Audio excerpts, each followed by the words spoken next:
Bonjour, bonsoir et bienvenue dans le nouveau format de votre émission Les Années Folles. Alors je dis nouveau format parce que bien entendu l'émission existait déjà en tant que podcast sur le site haitiinter.com et elle continue d'exister puisque vous pouvez écouter tous les numéros passés et puis les nouveaux numéros vous pouvez les écouter. Et ça c'est pour ceux qui ont l'habitude de suivre l'émission. Et puis je dis bienvenue à vous qui nous rejoignez pour la première fois. Alors, si ce format change, c'est tout simplement parce que j'avais envie de partager avec vous ma passion. L'émission se préparait autour de ce matériel, mais vous ne le saviez pas, vous. Donc, c'est pour ça que je me dis, c'est intéressant de vous amener et dans mon cocon pour que vous voyez comment ça se présente. Comment ça se présente? Eh bien, c'est que je suis avec tout ça. Ce sont les vinyles, c'est simple, j'ai un grand faible pour les vinyles et les artistes sur lesquels je travaille, eh ben, tous ont pratiquement enregistré sur ce support, tous. Je ne vous dévoilerai pas toute ma caverne, au fur et à mesure, je tirerai un vinyle par-ci, un vinyle par-là pour vous présenter un artiste ou tout simplement un groupe. Ce sera selon. Et puis tout le long de cette émission, j'espère qu'il durera le plus longtemps possible. Avant de piocher mon vinyle du jour, je vous rappelle que vous pouvez soutenir le projet Haïti Inter en vous abonnant à notre chaîne YouTube, en nous suivant sur toutes les plateformes, en nous suivant sur tous les réseaux sociaux et surtout en allant sur le site haitiinter.com dans la rubrique « Soutenez-nous pour soutenir Haïti Inter ». Une fois dit, revenons à notre voyage du jour. Oui, car c'est bien de ça qu'il s'agit, d'un voyage dans le temps, avec le crépitement du diamant sur le vinyle, ce grésillement avec ce son authentique des enregistrements d'alors. Et bien voilà, le LP du jour nous renvoie dans les années 40, plus précisément en 42. Aujourd'hui, nous allons nous attaquer à une formation musicale qui s'est installée tel un roc dans le paysage musical haïtien et a su utiliser les plus beaux rythmes de notre folklore pour nous concocter des compositions plus belles, plus intéressantes les unes que les autres. Je parle bien sûr du Jazz des Jeunes. Le Jazz des Jeunes, c'est 22 albums au moins. Dès sa création, les années 42, mais premier album un peu plus tard, jusqu'aux années 2000 où ont été enregistrés deux CD reprises, dont un enregistré live avec la voix de Gérard Duperville bien sûr. Mais comment a commencé cette belle aventure du Jazz des Jeunes? La création du Jazz des Jeunes revient à trois adolescents, les frères René et Ferdinand Dor et Pierre Richer. Ils étaient imbus de leur talent et sans doute mus par l'envie de se faire aimer par les jeunes filles. Ces trois jeunes hommes ont formé le trio des jeunes. Nous sommes en 1942. Ils ne resteront pas longtemps un trio car ils seront rejoints par d'autres musiciens. Hercule Rousseau, Joseph Desrosiers, André Martin, Ferrapierre. Et c'est ce dernier, Ferrapierre, qui va imposer son ami Charles-René Saint-Aude. Le trio n'est plus un trio, il a le temps, la même année, de devenir quartet, quintet, jusqu'à être le conjunto des jeunes, avec bien sûr l'arrivée de ces autres musiciens. Et c'est avec cet élargissement que les créateurs vont être évincés, en quelque sorte, si vous voulez. Ou pour de vrai, c'est selon... par un certain René Saint-Aude. Et c'est sous l'impulsion du nouvel arrivant René Saint-Aude que le conjunto des jeunes va devenir le jazz des jeunes. Avant de préciser qui était René Saint-Aude, allons voir dans la ville ce qu'est devenu René Dor, qui traîne ce goût amer dans la bouche car il n'a pas digéré la mémise de Charles-René Saint-Aude sur son groupe. René Dor ne va pas créer d'autres groupes, mais il ira évoluer successivement avec l'orchestre Issa El Sayé, l'orchestre, par exemple l'orchestre Choukoun, aussi l'orchestre Nono Lamy, et puis avec Dodolphe Legros et son ensemble, Ibolélé, et puis aussi avec Raoul Guillaume. Donc, il n'a pas chômé René Dor. Sans doute aura-t-il le temps d'oublier que le jazz des jeunes, son trio, n'est plus le sien. Et son frère alors, Ferdinand Dor. Ferdinand Dor, lui aussi, va continuer ses activités de musicien. Un musicien reste un musicien. Il créera le Ferdinand Dor Jazz Quartet. En 1967, on le retrouve avec, entre autres musiciens, la chanteuse Toto Bicinte et également Max Piquion. Je ne vous cite que ces deux-là. Il est contrebassiste dans la formation Ibo Combo en 1970 et où on retrouve ses griffes sur le premier album. Ce qu'on peut appeler le premier album parce que Ibo Combo avait déjà enregistré un premier album dont le groupe ne semblait pas être trop fier. Ça, c'est une autre histoire, je viendrai vous la raconter. Ok? Donc, on retrouvait Ferdinand Dor avec le groupe Ibo Combo. L'histoire ne nous dit pas si les jeunes sont restés jeunes, mais en tout cas, on aura, disons, le super jazz des jeunes après le jazz des jeunes, qui va faire un travail énorme dans le paysage musical haïtien.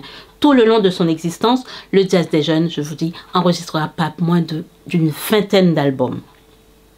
René Saint-Aude disait que la mission du jazz des jeunes était de faire rayonner le folklore haïtien partout dans le monde. Et justement, les musiciens vont s'atteler à réaliser cette tâche en répondant à des invitations par-ci pour inaugurer soit une chaîne de télévision, pour participer, soit un festival. Par exemple, ils seront au Festival des Cerisiers à Washington et les musiciens du jazz des jeunes commencent en tout cas à remplir la mission fixée, faire connaître la musique folklorique d'Haïti partout dans le monde.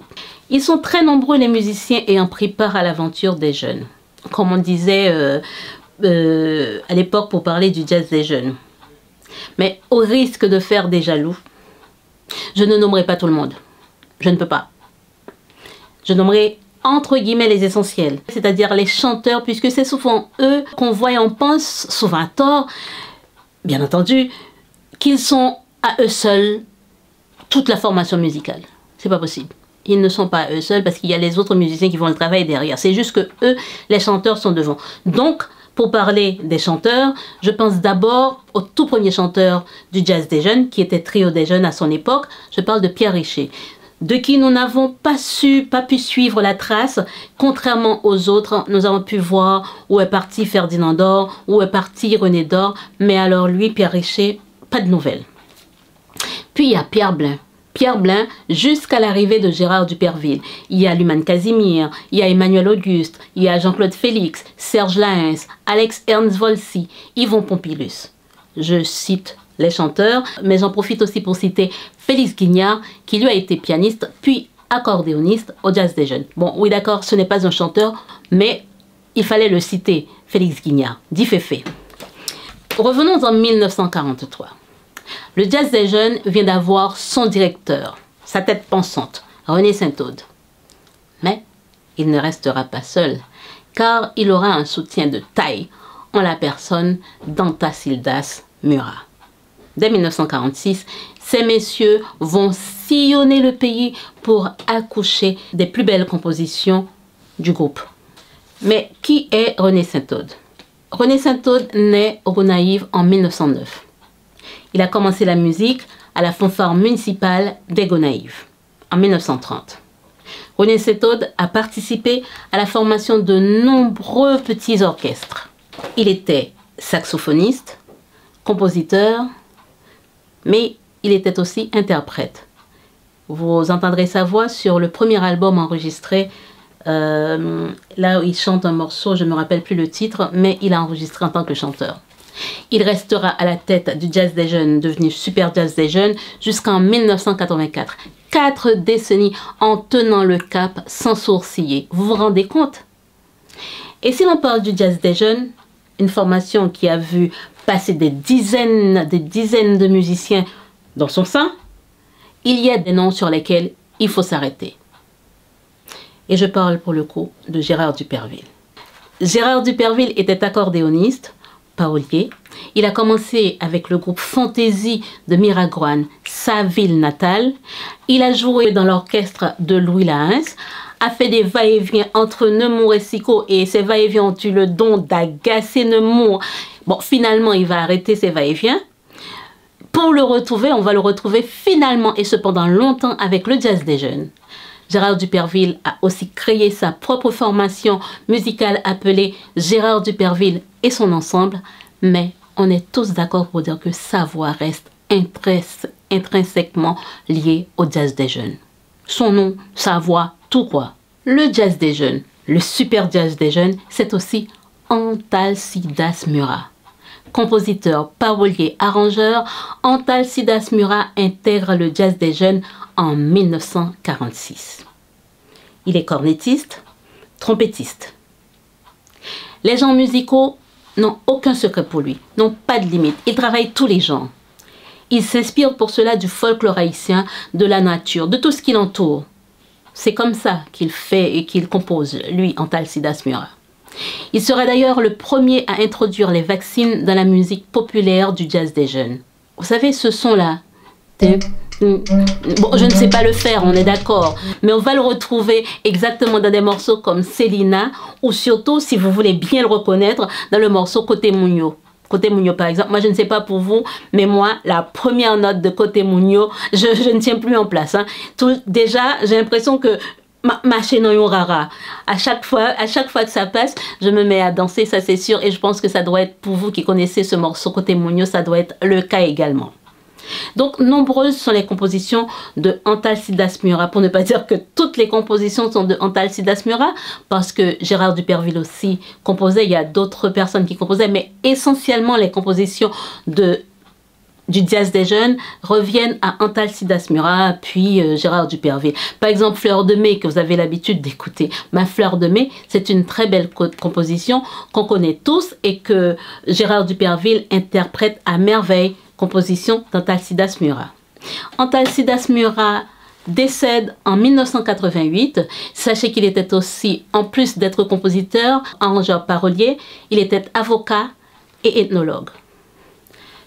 Autre artiste qu'il convient de citer dans ce numéro consacré au jazz des jeunes, je cite Lumane Casimir. Bon, elle n'y restera pas longtemps, c'est le temps de l'album qui est sorti pour le bicentenaire de Port-au-Prince, mais la vedette du chant a enregistré avec le jazz des jeunes.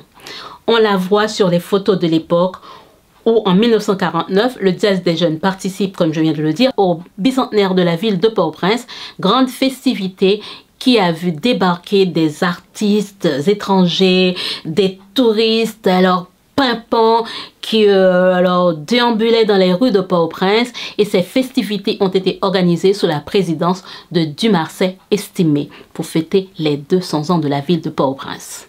Autre artiste, il était bien là avant Gérard Duperville, Pierre Blin. Pierre Blin a prêté longtemps sa voix au jazz des jeunes avant même que Gérard Duperville ne vienne prendre le flambeau.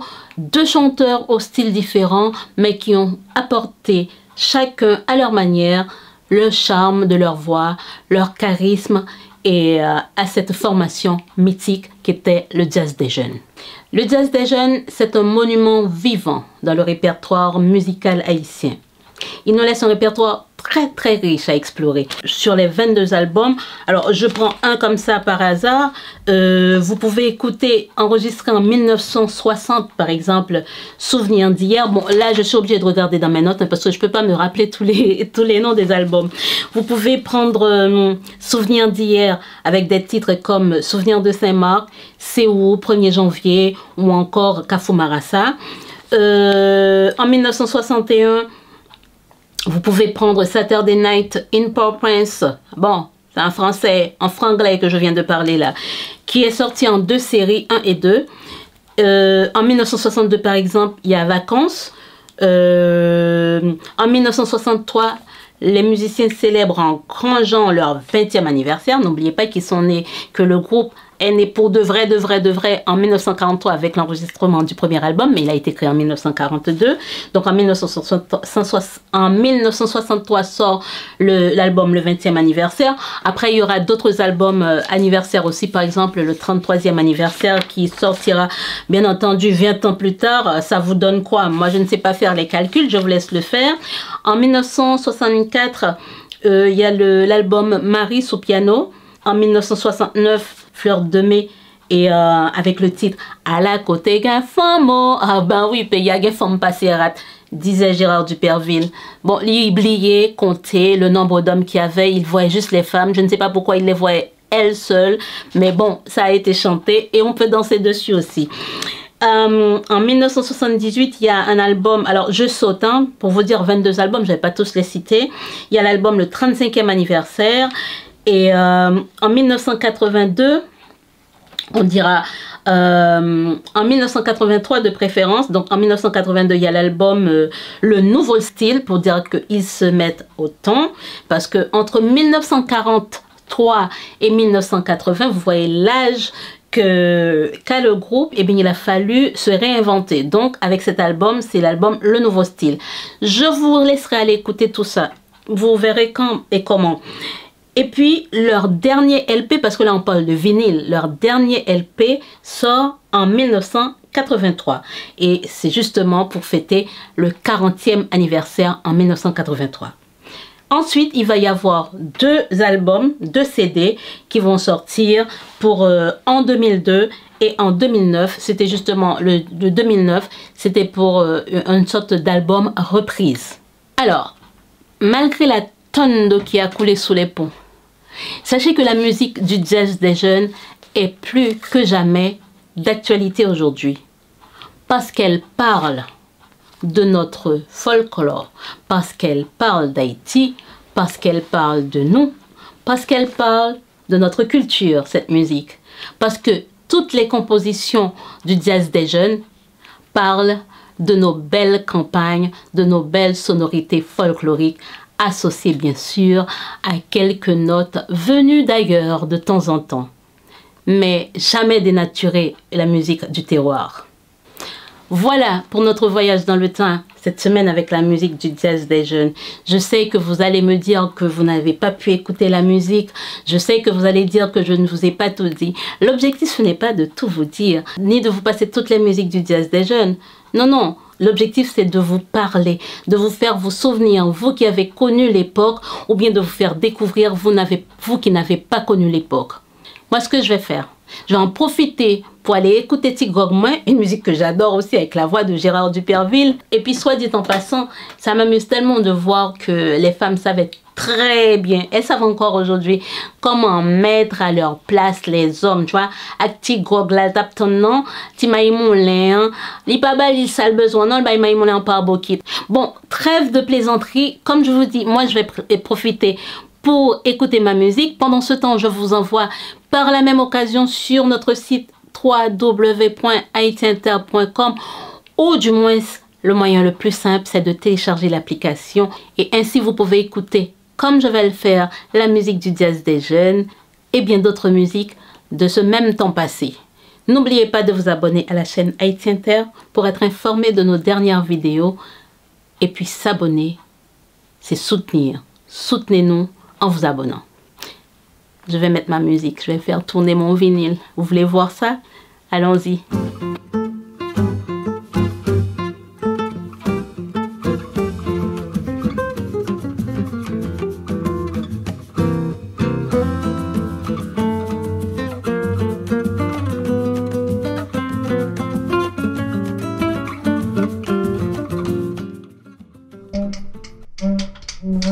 Et voilà.